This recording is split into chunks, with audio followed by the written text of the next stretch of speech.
Cellular respiration occurs in eukaryotic cells, but they are not the only ones where this happens. Some bacterial cells also perform cellular respiration. In eukaryotes, though, there is a specialized organelle in which most of cellular respiration occurs, and that is the mitochondrion.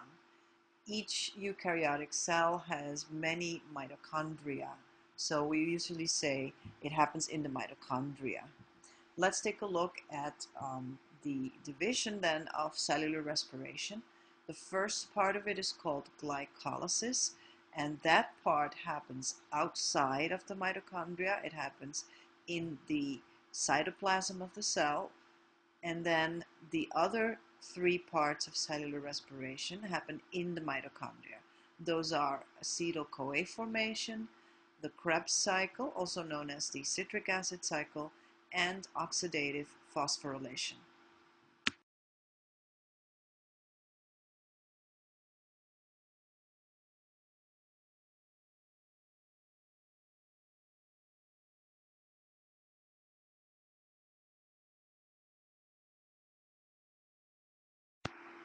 Cellular respiration is a redox process. The word includes RED, which refers to reduction, and OX, which refers to oxidation.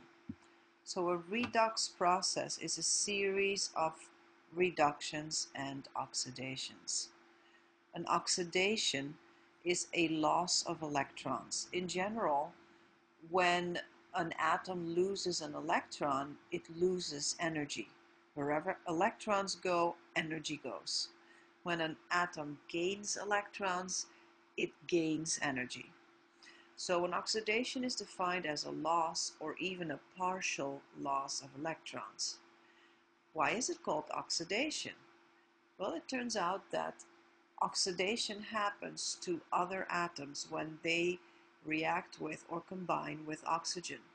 So when oxygen combines with other atoms, it tends to hawk the electrons. It tends to attract the shared electrons more than the other atom does. So the other atom experiences a relative loss of electrons. The electrons are now further away from it. Oxygen, on the other hand, experiences a relative gain of electrons. So then oxygen gets reduced. So in a redox reaction, and an oxidation and a reduction always go together. Every reduction is accompanied by an oxidation and vice versa. It's, if somebody takes, the other has to give. So if somebody takes an electron, if oxygen takes an electron, it has to come from somewhere. So we see why it's called oxidation, because it usually involves oxygen. Why is it called reduction? Well, when oxygen gains an electron, remember that electrons have a negative electrical charge. So the charge of oxygen gets reduced. So it gets reduced by 1, and that is what that refers to. It doesn't only have to be oxygen that gets reduced. Other atoms or molecules can be reduced as well. But this is how the nomenclature came to be.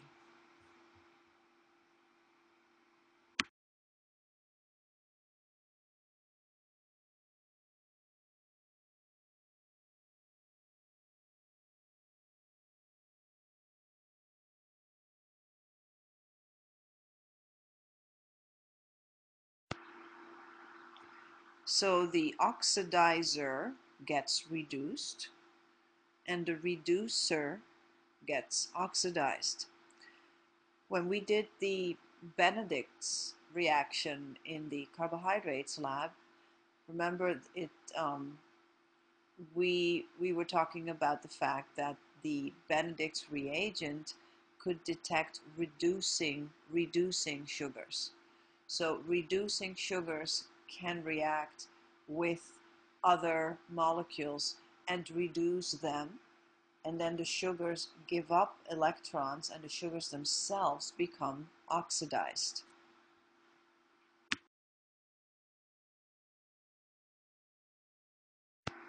In Chapter 8, we learned about the different energy transformations that can take place. Remember, you can have radiant energy being transformed into chemical energy and so forth. Well, in this chapter, we're going to continue with that topic and look in more detail at some of these transformations. Remember also that we mentioned in general that there are anabolic reactions in which a bigger molecule is built up from smaller ones, and anabolic reactions are endergonic reactions that require energy, and that the products of anabolic reactions will have more energy than the sum of the reactants. And anabolic reactions include processes like photosynthesis, protein synthesis, the process of transcription, DNA replication, and so forth. Then come the catabolic reactions, which are sort of the opposite of anabolic reactions. In a catabolic reaction, a bigger molecule is broken down into smaller constituents, and the products of a catabolic reaction have less energy than the reactants. The difference between the product's free energy and that of the reactants is going to be released during that reaction. And some of that energy can be used to produce ATP. And that occurs in the processes of cellular respiration. That is going to be the topic of this chapter, and fermentation also in this chapter.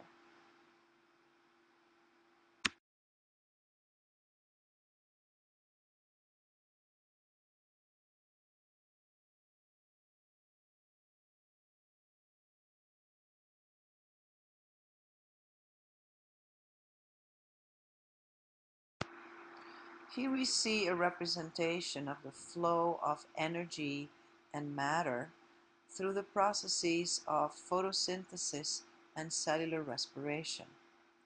So we're looking at a representation of a chloroplast here at the top, and we see that light energy goes into the chloroplast.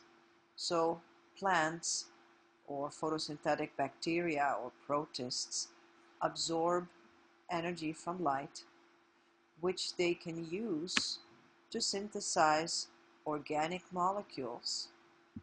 And then oxygen also gets produced during photosynthesis as a byproduct or waste product. The organic molecules and the oxygen, however, are used by other organelles, by the mitochondria and sometimes other organisms, and are broken down into carbon dioxide and water. In that process of breaking down the organic molecules and using oxygen to break them down, ATP is produced in the mitochondria, and that ATP is used to power cellular reactions. So everything else that the cell needs to do, to biosynthesis, whatnot, mechanical movement, and so forth. And then a lot of the energy is also lost as heat. So you've got like a flow of energy coming into the system here on the top and going out of the system. And the matter is circulating back and forth. Remember that that chloroplasts also produce ATP, but that ATP is used in the synthesis of organic molecules. So that is exclusively for the use of the plants. Remember also that plants possess both chloroplasts and mitochondria. So in plants, these two processes are occurring in the same cell.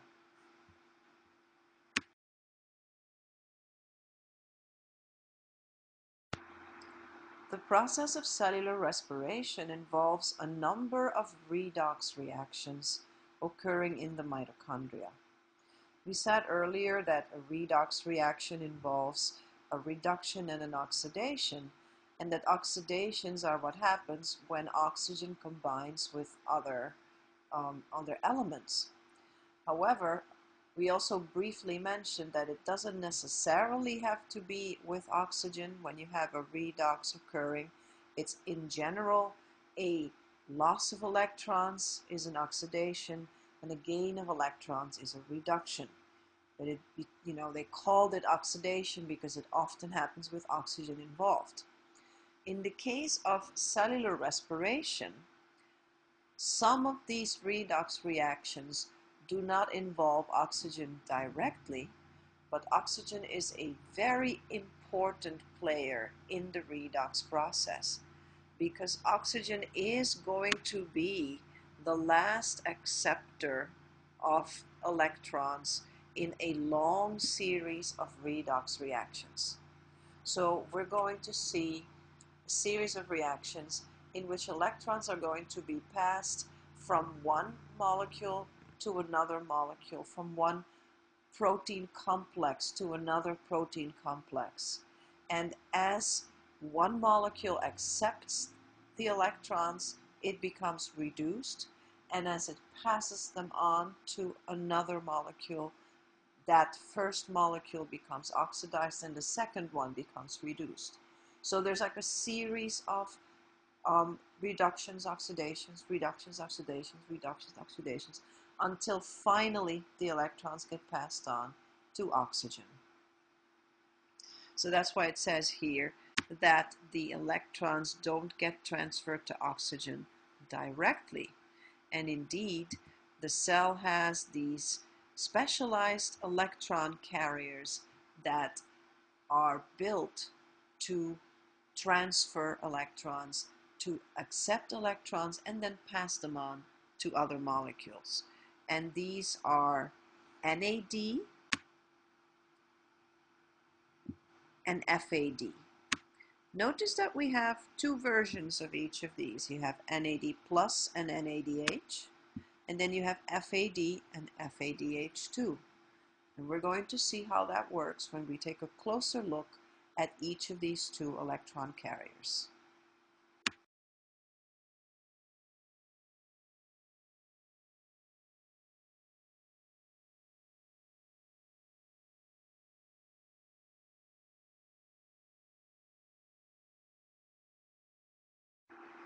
This slide introduces us to three of the most important energy carriers in the cell: ATP, NADH, and FADH2.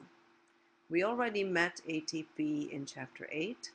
Remember, ATP is sort of the main energy currency of cells, and it is used to transfer energy from an exergonic reaction, the hydrolysis of ATP, to an endergonic reaction, any anabolic reaction that the cell needs to perform. So the energy that ATP transfers is in the form of phosphate groups. The other two energy carriers that we are looking at on this slide, NADH and FADH2, also transfer energy, but they transfer it in the form of electrons and also protons, but they're mainly electron carriers. So what NADH and FADH2 do is that they pick up electrons and protons. Let's take a look here at NADH as an example. NADH can give up 2 electrons and a proton and become NAD+. The reverse reaction is that NAD+ picks up 2 electrons and a proton and becomes NADH. When NAD+ picks up electrons, NAD+ gets reduced to NADH.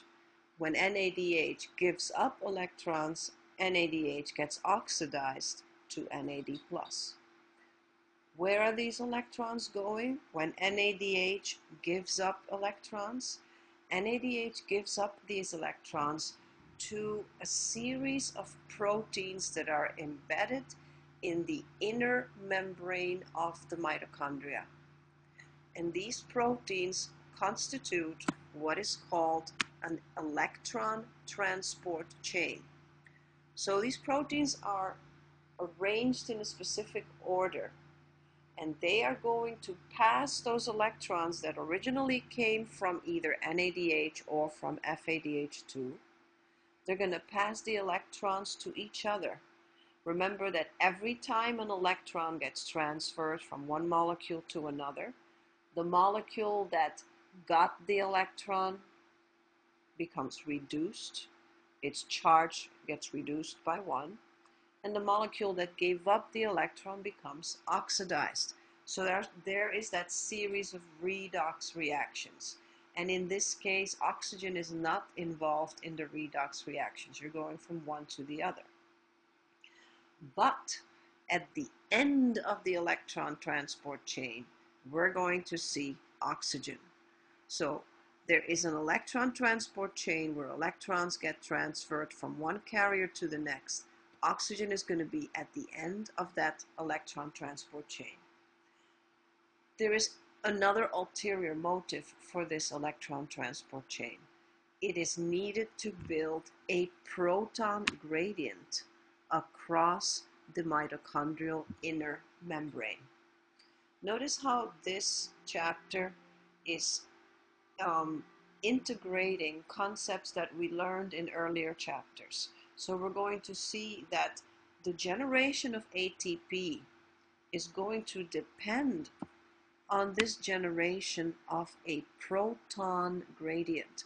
Remember, a proton is H plus, right? Is a hydrogen atom that has lost its electron. So this proton gradient is going to be used to make ATP. FADH2 is like the little cousin of NADH.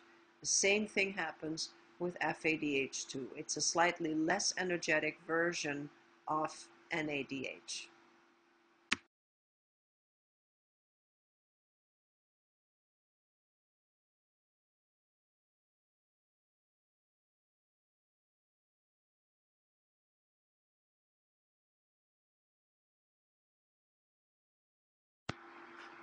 We remember from chapter 8 that ATP hydrolysis was an exergonic reaction that releases energy, and that ATP hydrolysis involves the use of water to remove a phosphate group from ATP.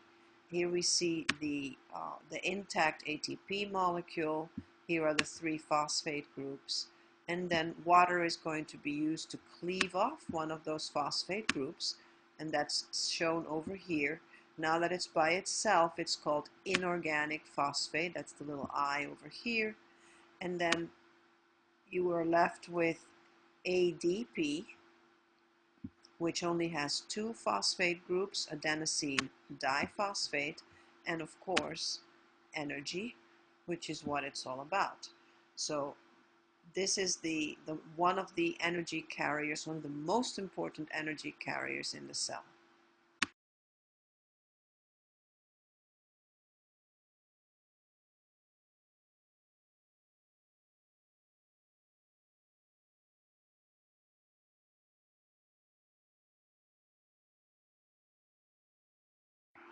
In this slide, we're going to take a look at the reduction process that brings us from NAD plus to NADH. NAD plus is nicotinamide adenine dinucleotide, and its complete structure is shown here. The part where the reduction is going to take place is this smaller rectangle over here. Remember, we mentioned in an earlier slide that NAD plus can accept 2 electrons and a proton. That is shown over here. 2 E negative and an H plus. 2 electrons and 1 proton. Electrons and protons usually come in the form of hydrogen atoms. Remember from chapter 2, we learned that a hydrogen atom is nothing more than a proton that has an electron orbiting around it. If you pull that electron off from the proton, then you're left with a naked proton, an H+. So they're showing us here the origin of the electrons and the protons. So you have two H's from food. Two H's means two hydrogen atoms. So you've got molecules from food are going to donate two hydrogen atoms. Let's say some sugar molecules. Those hydrogen atoms are going to be divided. They're going to be stripped into two electrons and two protons. Remember we said a hydrogen atom is nothing more than an electron and a proton. So thanks to a dehydrogenase enzyme, we're going to be able to separate the electrons from the protons. Now this is where the NAD plus is going to come into action. NAD plus can accept into its structure two electrons and one proton. Let's see where the two electrons and the proton are going to go. One electron and one proton are here because you just got one more hydrogen atom on the structure, right? There was one hydrogen atom over here, and now there are two hydrogen atoms there. So that's one electron plus one proton. Where does the other electron that came from here go? Well, that went over here. You see where before you had an N plus, now you've got N. That nitrogen got reduced, N plus got reduced to N neutral. So from a +1 charge, it went to a 0 charge, and that's a reduction. And that accounts for the two electrons and the proton. Since we had two electrons and two protons coming in from the food, it means that the extra proton has to be just released in the environment. So that is what happens. And that's going to give you, as the final reduced version is going to be the NADH plus a proton that gets released in the environment. Remember that this here is just showing you the equivalent of this part of the molecule. You still have to imagine this part attached to it. And you do not have to remember the exact structure of this molecule. But you do have to know that NAD plus accepts two electrons and a proton from other molecules and becomes reduced to NADH. Another important aspect of this reaction is that it is reversible. Notice the arrows are going in both directions. To the right, NAD plus gets reduced to NADH. To the left, NADH gets oxidized to NAD plus. So the molecule is continuously cycling between NADH and NAD plus, picking up electrons, bringing them somewhere, giving them up, picking up more electrons and bringing them. So it's transferring, shuttling electrons from one molecule to another molecule. And it is also important to notice that it is important to have both versions available. So you might think like, yeah, it's important to have the reduced version because that's the one that has the most energy. But if you don't oxidize it back to the oxidized version, it cannot pick up any more electrons, and that would, the process would get stuck. You have to be able to, it needs to be able to get reduced, and then it needs to be able to get oxidized again. So both parts are equally important.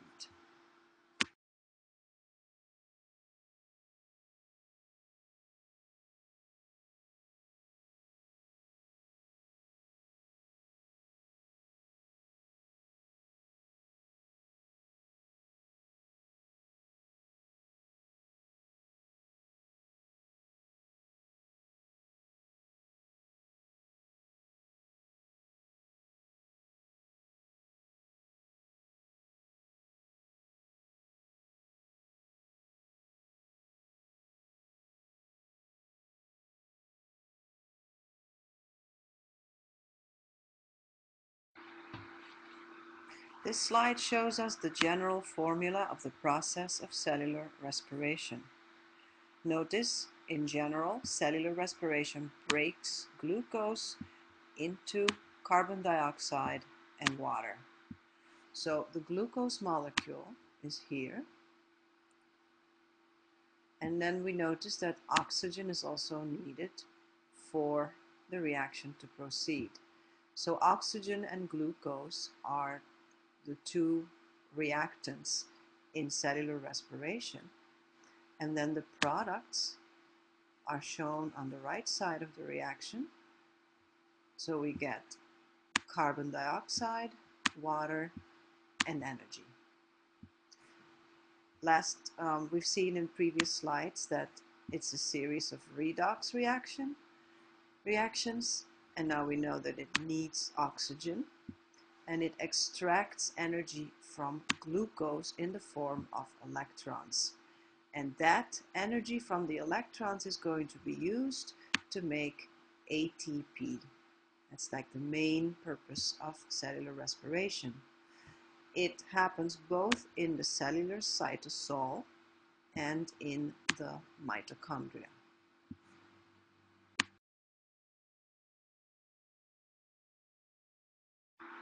Cellular respiration can be divided into 4 parts: glycolysis, the formation of acetyl-CoA, the citric acid cycle, which is also known as the Krebs cycle, and oxidative phosphorylation. Oxidative phosphorylation includes both the electron transport chain and chemiosmosis. Of these 4 that we see listed on the slide, only glycolysis happens outside of the mitochondria. So glycolysis happens in the cytosol, and then the other 3 processes are in the mitochondria.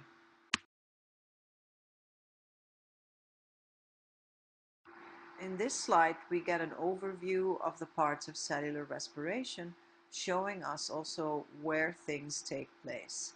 Notice this here. This is a representation of a mitochondrion. So all of the processes that are drawn inside of this structure happen inside of the mitochondria.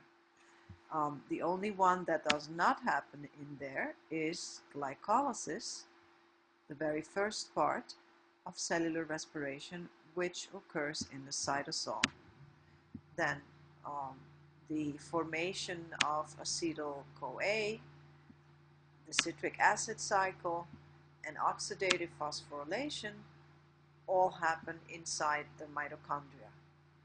Another couple of things to point out here is the presence of ATP that shows us that ATP is being generated at these various stages of cellular respiration. Also, during glycolysis and during the citric acid cycle, the ATP that's being generated is at the substrate level. And we will see what the difference is, while the ATP that is being generated during oxidative phosphorylation is at oxidative level phosphorylation, as the name tells us.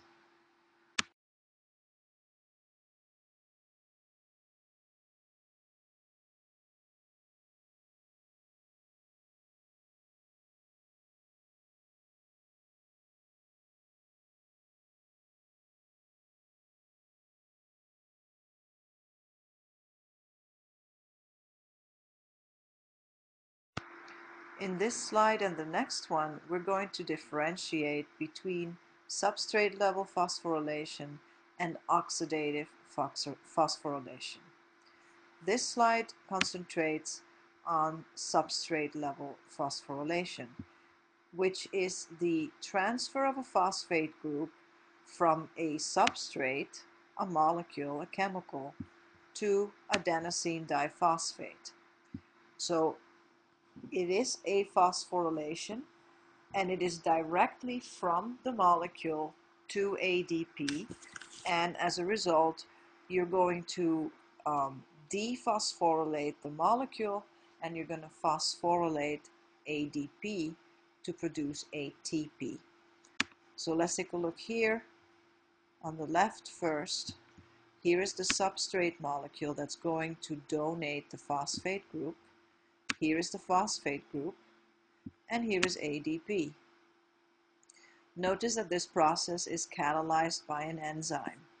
So this enzyme has two places in its active site for the binding of the two reactants. And after the reaction has been completed, a new product has been formed, and that new product is lacking the phosphate group, and the phosphate group has been transferred to ADP, so now it is called ATP. An example of such a reaction occurs during glycolysis, where phosphoenol pyruvate, which would be this molecule, and ADP react together, and then phosphoenol pyruvate gets dephosphorylated to pyruvate, so regular pyruvate, which would be symbolized by this one, plus ATP. And the enzyme that catalyzes this reaction is called pyruvate kinase.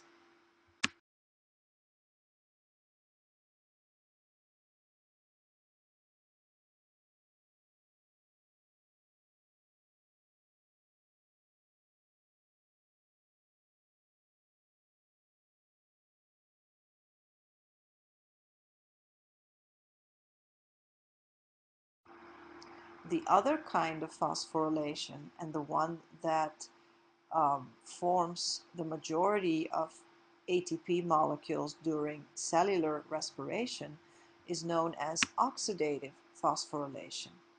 There, the phosphorylation is going to be driven by a series of redox reactions that are going to produce a proton gradient, and the proton gradient is going to be used to phosphorylate ADP molecules to ATP. Remember, we mentioned this briefly. There's going to be an electron transport chain of proteins that are getting successively reduced and then oxidized and passing on these electrons among them. And then energy from the electrons is used to build up a proton gradient, and the proton gradient is going to be used to phosphorylate ADP and produce ATP. So you're producing ATP, but you're not directly transferring a phosphate group from one molecule to ADP.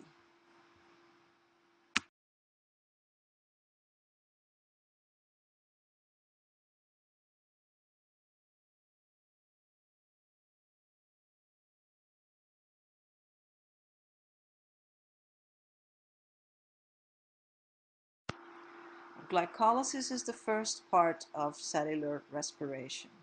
It happens in the cytosol outside of the mitochondria, as you can see on this slide. And the ATP that is being produced is going to be made through substrate level phosphorylation. Glycolysis, the reactions of glycolysis result in the formation of pyruvate. The incoming molecule is glucose.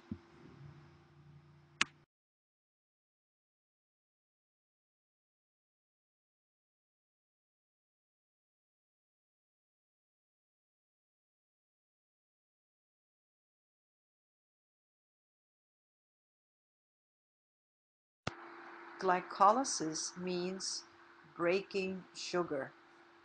So the lysis part means the breaking, and then the glyco refers to the sugar.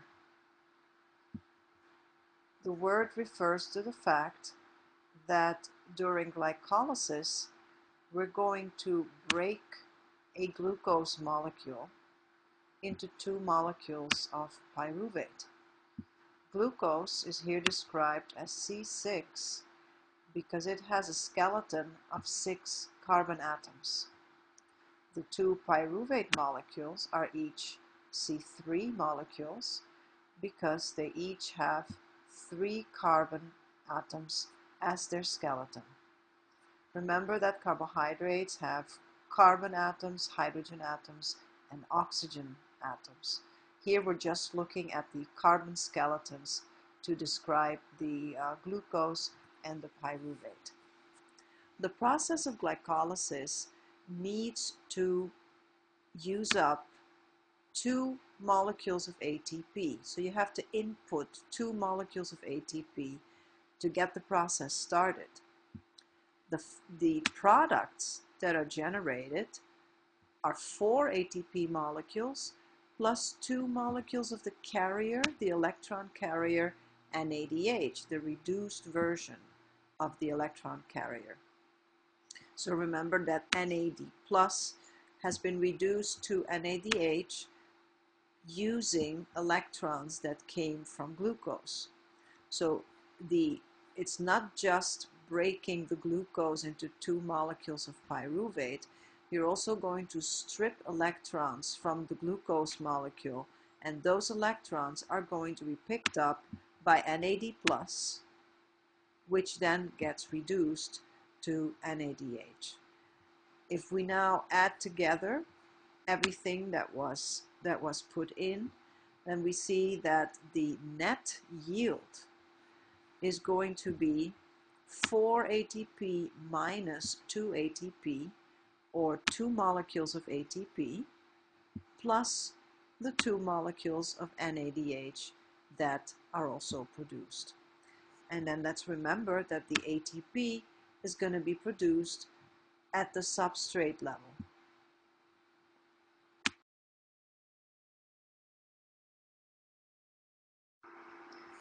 Energy-wise, the process of glycolysis can be divided into 2 phases or stages.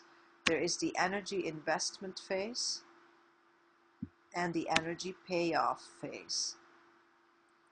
In the investment phase, the cell is going to use the energy from 2 ATP molecules to activate glucose. And then glucose continues, in the activated glucose continues on into the energy payoff phase. During the payoff phase, in several different reactions, there are going to be produced a total of 4 molecules of ATP. Those 4 molecules of ATP come from the substrate level phosphorylation of 4 molecules of ADP, meaning that each of them gets a phosphate molecule added to it. Besides the ATPs that were formed in the energy payoff phase, we also get 2 reduced forms of the NADH molecule here, 2 NADH plus 2 protons. The input for that is 2 NAD plus molecules, 4 electrons, and 4 protons. Those 4 electrons and 4 protons is another way of saying 4 hydrogen atoms. So they get split into electrons and protons. Each NAD plus can accept 2 electrons and 1 proton. So for the 2 NAD pluses together, that makes 4 electrons and 2 protons. And since you have 4 electrons and 4 protons, you're going to have 2 protons here that are going to be released into the medium. And then finally, as far as the carbon atoms, you're going to release 2 pyruvate molecules into the medium, and 2 molecules of water will also have been formed. Now, the net yield of this reaction is going to be, as far as in chemicals, in carbon-based chemicals, it's going to be 2 pyruvate molecules and 2 molecules of water, sort of a byproduct. Energy-wise, we get 2 ATP molecules and 2 NADH molecules. And then 2 protons are also formed as a byproduct.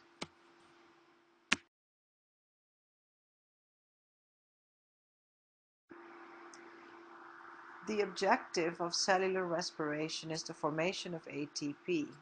So whenever you have ATP formed, that is actually part of the final product of the reaction. But here you also get those two pyruvate molecules that were formed and the two NADH molecules. Those are not yet, by any stretch of the imagination, the final product. A lot has to happen to them first.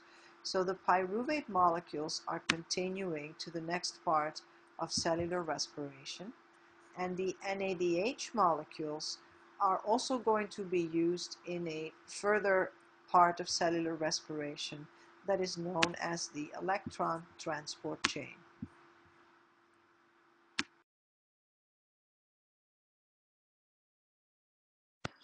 The formation of acetyl-CoA takes the product of glycolysis, which was made in the cytosol, this pyruvate over here, and links it to the citric acid cycle, which is inside the mitochondrion, by forming this molecule, acetyl-CoA, which is going to be fed into the citric acid cycle. So to get from pyruvate to acetyl-CoA, each pyruvate molecule, of which there's going to be 2 per glucose molecule, each pyruvate molecule is going to be decarboxylated and oxidized to form an acetate molecule with a carbon dioxide molecule. The carbon dioxide molecule is a waste product that is just going to be eliminated. It's the carbon dioxide that we breathe out. The acetate is going to be attached to coenzyme A, and coenzyme A, we see that over here in the reaction. So the acetate gets linked to coenzyme A, giving us acetyl-CoA, and it's the acetyl-CoA that will enter the citric acid cycle. In addition, we're going to form for each pyruvate molecule 1 molecule of NADH, the reduced form of the NAD plus NADH combo. So to recap again, we go from pyruvate, a 3-carbon molecule, to acetyl-CoA, a 2-carbon molecule, and in the formation of acetyl-CoA for each pyruvate, we're going to form 1 molecule of NADH.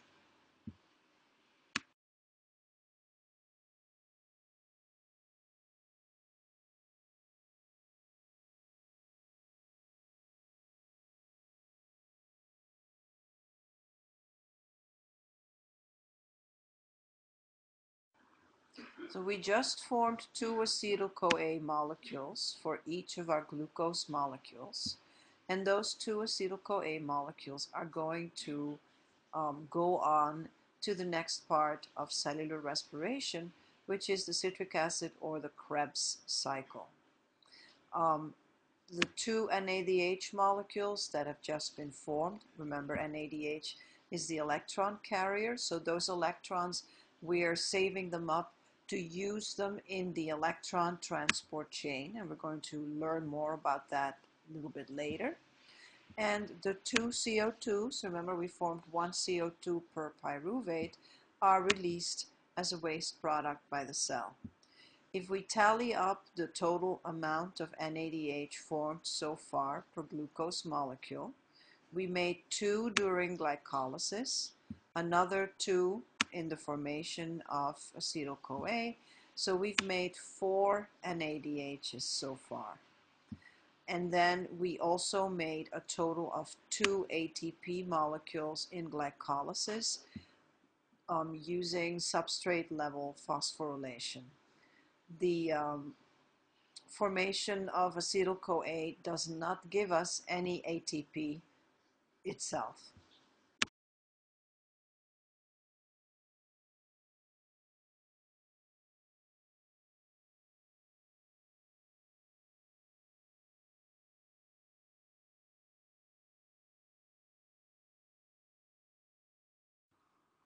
We're looking here at an ATP-ADP translocase transport protein, which transports ADP and ATP between the matrix of the mitochondrion and the intermembrane space. So ATP is translocated from the matrix to the intermembrane space, and ADP the other way around. It's an exchange transporter. So one ADP goes in, one ATP comes out.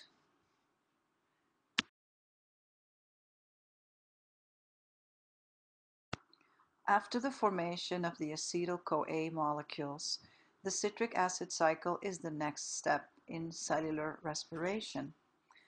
The two acetyl-CoA molecules formed from each glucose molecule are going to be fed into the citric acid cycle.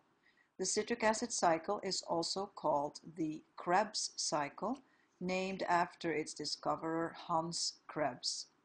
It's called a cycle because it begins with citric acid and that it ends with citric acid as well. And it happens inside the mitochondrial matrix.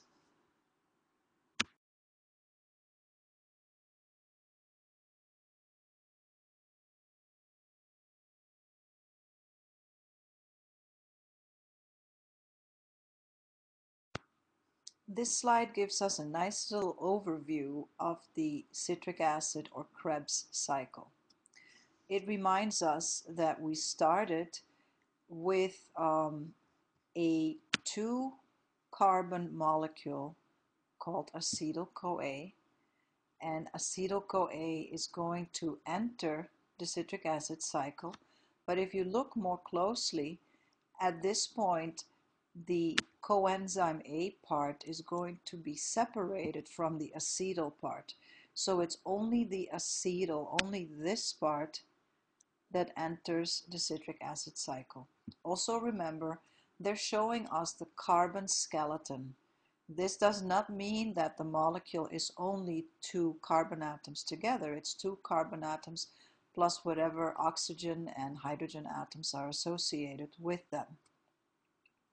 So acetyl goes into the citric acid cycle, and you see an important step happening here is that it's going to get broken down and 2 carbon dioxide molecules get released. So you see already that the 2-carbon acetyl molecule has been broken down into 2 molecules of carbon dioxide. This is a catabolic reaction, and as you know, catabolic reactions are exergonic reactions that release energy. And we see that some of that energy is used to reduce 3 molecules of NAD plus to 3 molecules of NADH. And it also generates 3 protons over here. So you're getting 3 NADHs out of it. You're also getting 1 molecule of ATP, and you're getting 1 molecule of FADH2. That's another reduction. You reduce FAD to FADH2. Remember that NADH and FADH2 are both electron carriers. NADH stands for nicotinamide adenine dinucleotide, and FADH2 is flavin adenine dinucleotide. So to recap again, per glucose molecule that originally entered glycolysis, so glucose entered glycolysis and got broken down into 2 molecules of pyruvate, and then those 2 molecules of pyruvate are shown here. Then acetyl-CoA got made, and you got 2 molecules of acetyl-CoA and 2 molecules of acetyl entering the Krebs cycle. Per acetyl molecule, we're going to get 3 NADHs, 1 FADH2, 1 ATP through substrate level phosphorylation, and 2 molecules of CO2, which are a waste product of cellular respiration.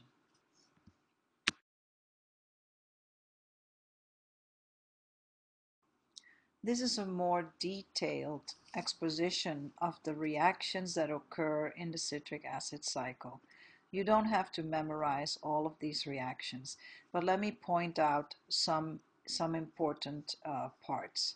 First of all, here is citrate. Citrate or citric acid, and it is at reaction number 1. And notice we're going in a circle, so we're going all the way around. And when we end, we're going to be back at citrate. Now, here at this step, we're generating an NADH. Here, another NADH is generated. Notice that those are all redox reactions. The NAD plus gets reduced to NADH, but that comes from the oxidation of the sugar that is participating in that reaction.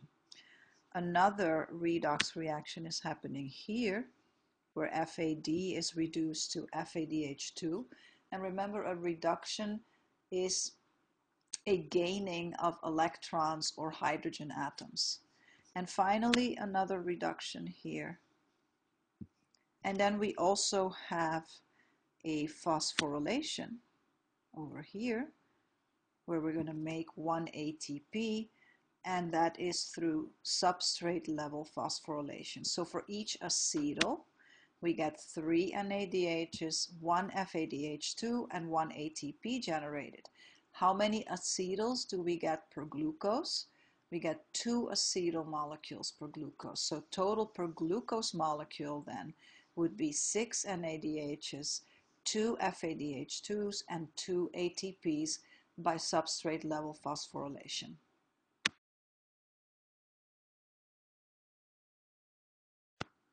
So what's going to happen with all these molecules that were generated during the citric acid cycle? Well, the 6 NADHs are all going to be used in the electron transport chain. That's coming up soon. The 2 FADH2s, the same thing. They're going to be used in the electron transport chain.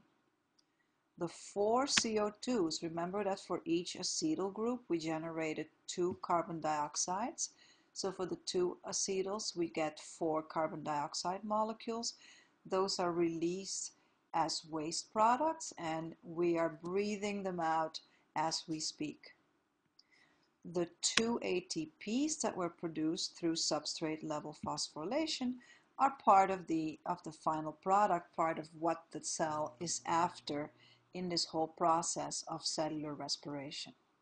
So if we have a partial tally of what we get so far in the process, so looking at glycolysis plus acetyl-CoA formation plus the citric acid cycle, if we count up the total number of NADH molecules that we have produced so far, 2 in glycolysis, 2 in the formation of acetyl-CoA, and 6 in the citric acid cycle, so that gives us 10 molecules of NADH. We got to save those in a little place in our memory. We got 10 NADHs. How many ATPs so far? We made 2 in glycolysis and now again 2 in the citric acid cycle for a total of 4. Remember that during the formation of acetyl-CoA we don't make any ATP. And finally, we're also making 2 molecules of FADH2.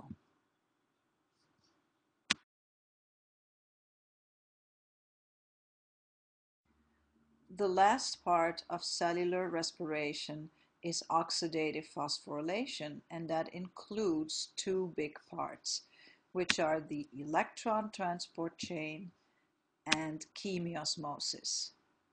In the electron transport chain, we're going to see the movement of electrons from one acceptor to another. So they're going to move through a series of electron acceptors, and those acceptors are going to get reduced and oxidized. In other words, these are a series of redox reactions, and we're going to see the formation of a proton gradient.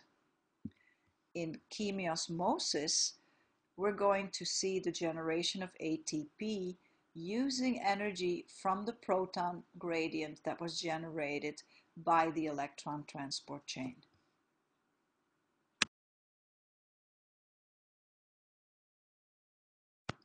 It's time to take a little closer look at the electron transport chain. The electron transport chain is the name given to an assembly of protein complexes that are arranged embedded in the inner mitochondrial membrane. And there are thousands of those complexes along the inner mitochondrial membrane. They are set up in such a way that in a given electron transport chain, each acceptor is a little bit more electronegative than the previous one. So you're going in order of increasing electronegativity. The proteins in the electron transport chain will accept electrons at the beginning of the chain from NADH and FADH2. Remember that NADH and FADH2 are those electron acceptors, those electron carriers that we have been accumulating all along in the process of cellular respiration up to now. We made 2 in glycolysis, 2 NADHs. We made another 2 NADHs in the formation of acetyl-CoA, and then we made 6 NADHs plus 2 FADHs in the citric acid cycle. And we saved them all up, and now we're going to be using those electrons in the electron transport chain. So as electrons, let's say as a member of the electron transport chain accepts an electrons, it gets reduced, and then as it gives up an electron to the next member, it gets oxidized.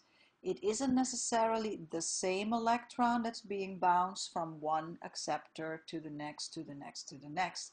It's just that you have a molecule accepting an electron, and then the one that comes after it extracts an electron.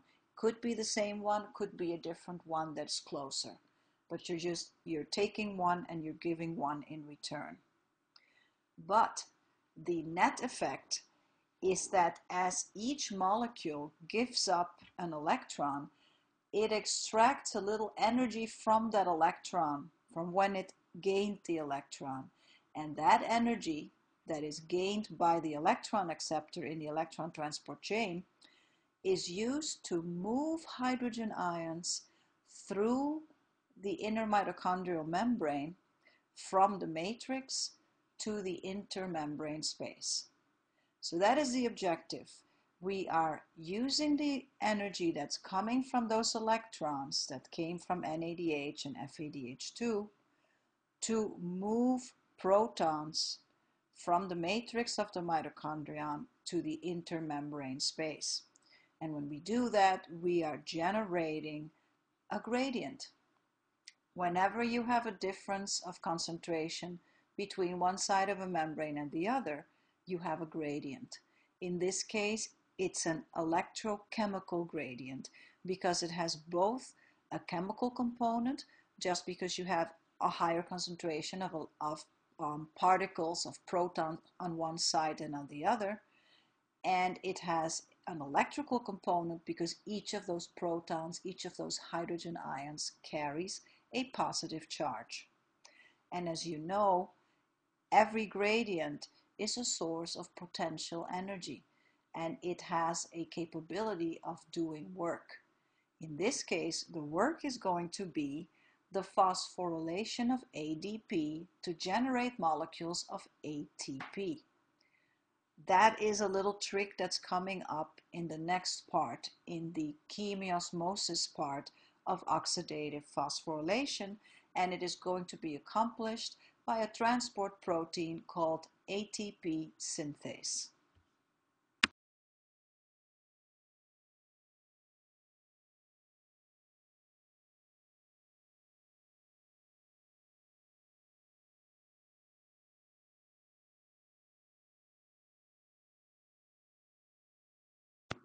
Here is an illustration of the members of the electron transport chain. Now we don't have to know all of these names and have to memorize them all, but just take a look at some of the characteristics. Notice also that this is also a graph. So we're looking at the energy component, the free energy content of the members of the electron transport chain as we go from the beginning on the left side to the end of the chain on the right side. And notice that the amount of free energy goes down.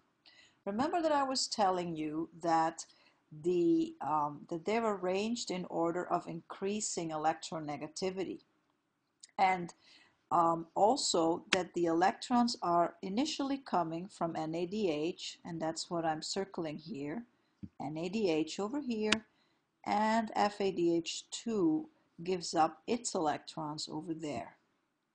So NADH gives up 2 electrons over here and becomes oxidized to NAD+. That's important too, because that NAD+ can then go back and get reduced again. And here also FADH gets oxidized to FAD, and it can get reduced again. In the meantime, you have how many complexes? 1, and there's another one here, 2, 3, and 4. And as the electron moves from one complex to the next, the content of free energy goes down more and more. So the complexes are extracting a little bit of energy from electrons as they accept these electrons. So notice also here, the last acceptor of electrons is none other than oxygen. So we see here O2 is going to accept from the last member of the electron transport chain some relatively depleted in energy electrons, and then it is going to add 2 protons from its environment, from the medium, and that is going to make water. So it says here 2 protons plus half a molecule of O2 is going to give us 1 water molecule. So that's what we generate in the end from all those electrons. But of course, we are generating a gradient, and we're going to be using the energy from that gradient to make ATP.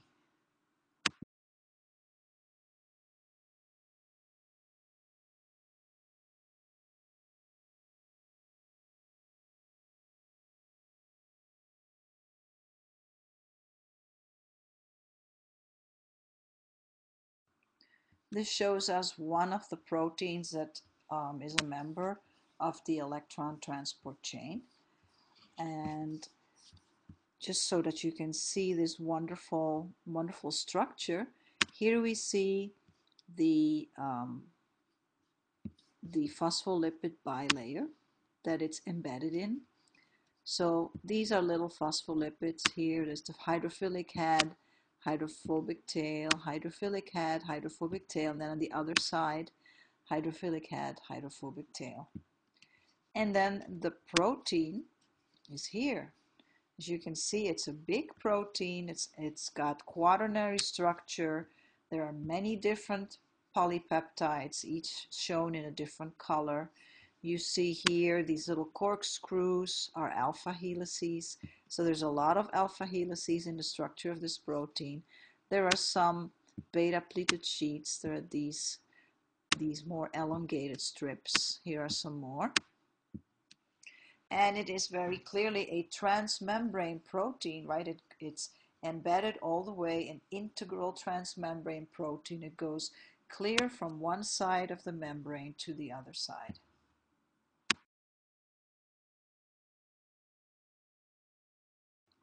In the coming 3 slides, we're going to go step by step through the process of generating the ATP that occurs during oxidative phosphorylation. And remember, it is phosphorylation because you are phosphorylating ADP. You're adding a phosphate group to ADP. And it is oxidative phosphorylation because the energy that is necessary for this phosphorylation event is coming from a series of redox reactions.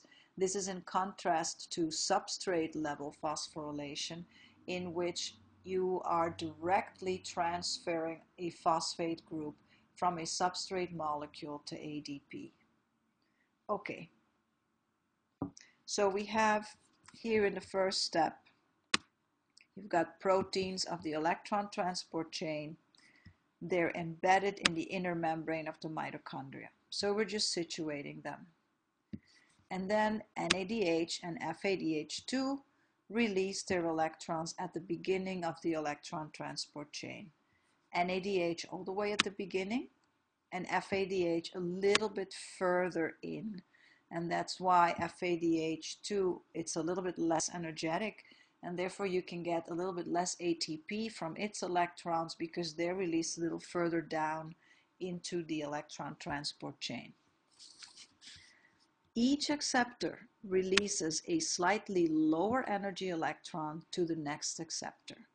So it receives an electron, and when it releases its own electron, it's a little bit lower energy than the one it received. And that goes on. When the next one receives its electron, then the one it releases is going to be a little bit lower still. And therefore, the members of the electron transport chain are arranged in order of increasing electronegativity, so they are able to attract these increasingly lower energy electrons. A low energy electron doesn't have as much tendency to escape its atom as a high energy electron. A high energy electron is already at the outer reaches of the atom of its orbital, and it's wanting to go. But a lower level energy electron is kind of happy with where it is. You sort of have to pull it from where it is located. So you need a very electronegative atom to do that, or molecule. As we go through the list, each acceptor is getting reduced and each donor gets oxidized, and each member is successively an acceptor when it gets an electron, and then it becomes a donor when it gives up the electron to the next member of the electron transport chain. And don't forget, oxygen is the last acceptor, the ultimate acceptor of electrons in the electron transport chain.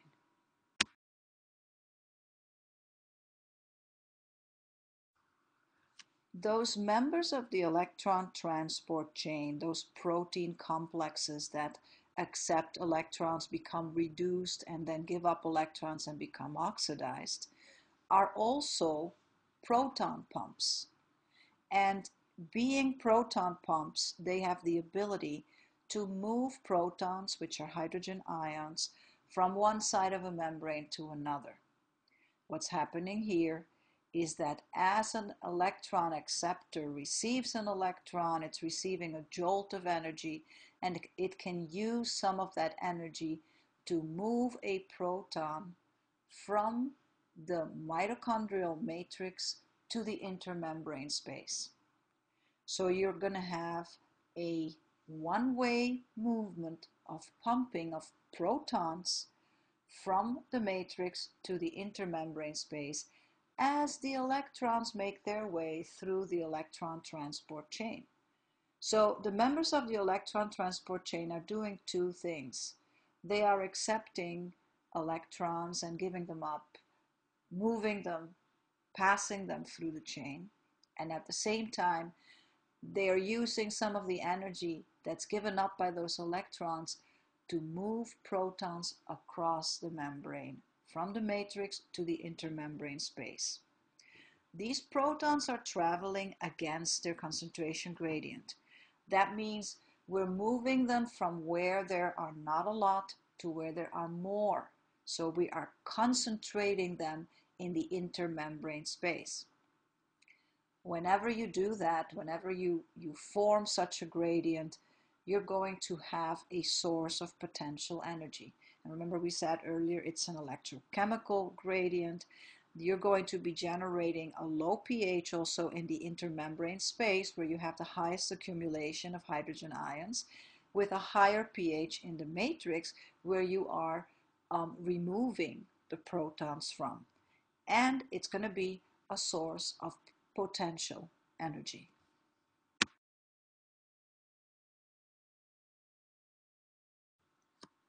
So in the last slide, we had all of these protons that are being herded into the intermembrane space, the space between the inner mitochondrial membrane and the outer mitochondrial membrane. You have all of these protons accumulating there, maybe 1,000-fold more protons than you have in the matrix. That would be a pH level of 3 units. 3 pH units is 1,000-fold concentration difference. So these protons have a natural tendency to diffuse right back to the matrix, and they would be going down their concentration gradient as they diffused. Diffusion, as you know, is a spontaneous process. However, the protons cannot just diffuse by themselves using simple diffusion, because the lipid bilayer of the inner mitochondrial membrane is impermeable to them. All lipid bilayers are impermeable to charged particles. And being charged particles, these protons are going to have to move through some kind of transport protein. Just like they moved through a transport protein to get pumped into the intermembrane space, they move through the members of the electron transport chain. To go back down to the matrix, they're going to have to move through some sort of transport protein. The members of the electron transport chain are not built to do that. They're not going to help them to go back. But there is another protein that is specially made for that. And that protein is called ATP synthase. Now, ATP synthase has a most curious structure. It is built like a miniature molecular turbine. Remember in chapter 8, we saw an electrical turbine at a dam. When you let water from a dam flow through the turbine turns around and you can use that rotational energy to generate electricity. Well, here you have this tiny turbine that is going to have protons moving through it. And those protons are going fast because they are flowing, diffusing down their concentration gradient. As it allows the protons to move through it, the internal parts of the machine, of the turbine, are rotating. And it also has active sites, attachment places, one for ADP and one for phosphate. You can just envision, as it is rotating, the rotational energy can then be used to slap together the phosphate group onto the ADP, which is an endergonic reaction. It's an unfavorable reaction. You need energy to make that happen, but the energy of the protons flowing through it is sufficient for it to be able to make the ATP. So this is how ATP synthase uses the energy of protons moving through it to phosphorylate ADP, to add a phosphate group to ADP, producing the famous ATP. And as you remember, ATP can then be used to power practically any reaction in the cell through energy coupling.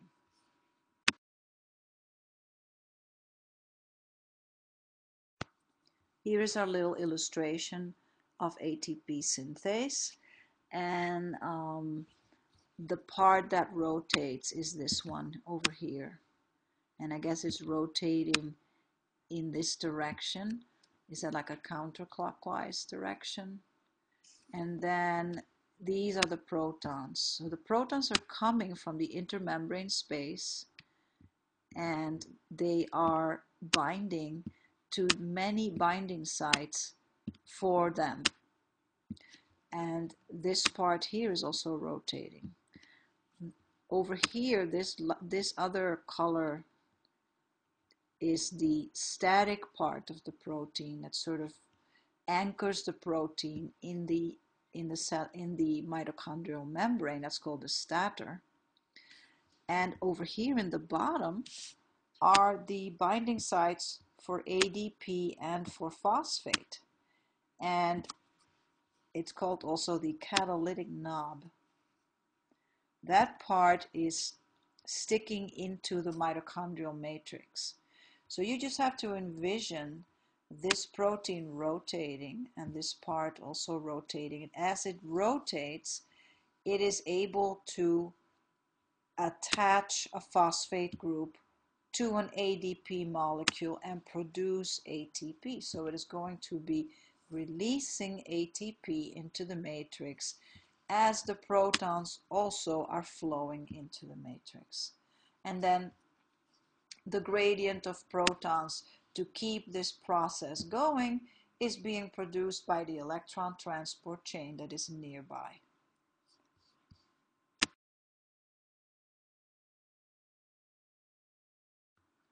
Now here we see them all together. First of all, the title of the slide says oxidative phosphorylation is the electron transport chain plus chemiosmosis. The electron transport chain part is here. Here are the members of the electron transport chain, and we saw this before where they're accepting electrons from NADH and from FADH2, and as they do that, they use some of that energy to move protons from the matrix to the intermembrane space. So for each pair of electrons that is going through the complex, apparently you have the chance to move 3 protons into the intermembrane space. So you have an accumulation of protons in the intermembrane space. You get an electrochemical gradient being produced. Here is ATP synthase. ATP synthase is that molecule we saw in the previous slide. Remember that rotates while the protons are flowing through it back into the matrix. If you just look at the movement of the protons, it would seem like it doesn't make any sense, right? You have these molecules over here are moving the protons from the matrix to the intermembrane space, and then this one right next to them is moving them from the intermembrane space back to the matrix. But the whole point is that you're going to be generating a gradient when you move them from the matrix to the intermembrane space, and the ATP synthase can use the energy from the gradient when the protons are flowing down their concentration gradient back into the matrix to generate ATP. And this is what it's all about. The process of making ATP using energy that's coming from an electron transport chain is known as chemiosmosis. And it's also related to the fact that there is a pH difference between the intermembrane space and the matrix. That is also shown by the fact that this part is shown darker. That indicates you have a concentration of protons. So you would have a lower pH on this side than you would have over here.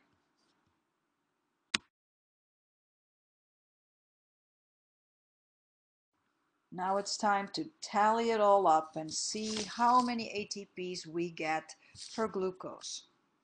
So it turns out that for each NADH molecule that gives up its electrons to the electron transport chain, we can generate 2.5 ATPs. And for each FADH2, since it gives up its electrons a little further down, it only generates 1.5 ATPs. If we remember from before, we had 10 NADHs total plus 2 FADH2s, and we already had 4 ATPs from substrate level phosphorylation. The 10 NADHs are equivalent to 10 times 2.5 or 25 ATPs.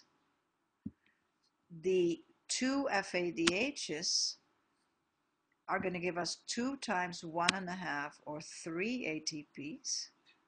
And then the 4 ATPs can be added just as they are.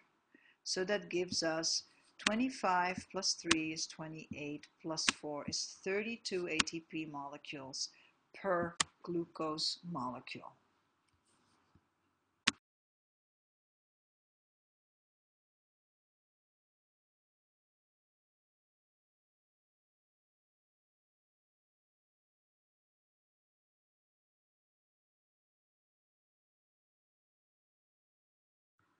This slide illustrates for us what we were just talking about in the last slide. And we see when you look at the final tally of the maximum numbers of ATP per glucose molecule, we see here it tells us not only 32 ATPs, but 30 or 32. And let's take a look at where that discrepancy is coming from. Over here, when you are looking at the NADHs that were made during glycolysis, you have to introduce those into the mitochondria. And sometimes you get different numbers of carriers back. The thing is that you cannot physically import the NADHs themselves into the mitochondria. They have to give up their electrons to a shuttle. And then you can either get on the inside 2 NADHs again, and that's a very efficient shuttle, or you can get only 2 FADHs for a less efficient shuttle.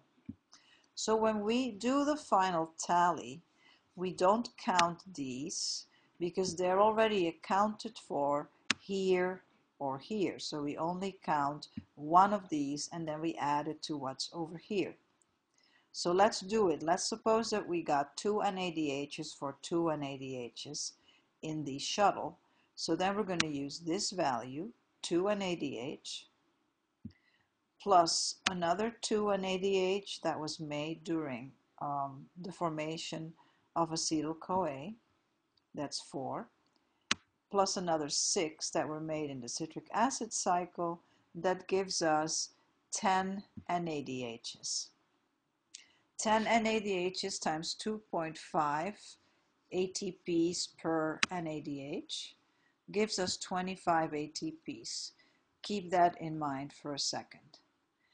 Then we also have 2 FADHs that were made in the citric acid cycle, and each of those gives us 1.5 ATPs. So that's 2 times 1.5 is 3 ATPs. So what you remembered from before was 25 plus 3, and that gives us this number, 28 ATPs. Then regardless of what's happening over here, we get 4 ATPs through substrate level phosphorylation. 2 were made during glycolysis and another 2 were made in the citric acid cycle. So now we have 28 plus 4, and that gives us the 32 for the total tally.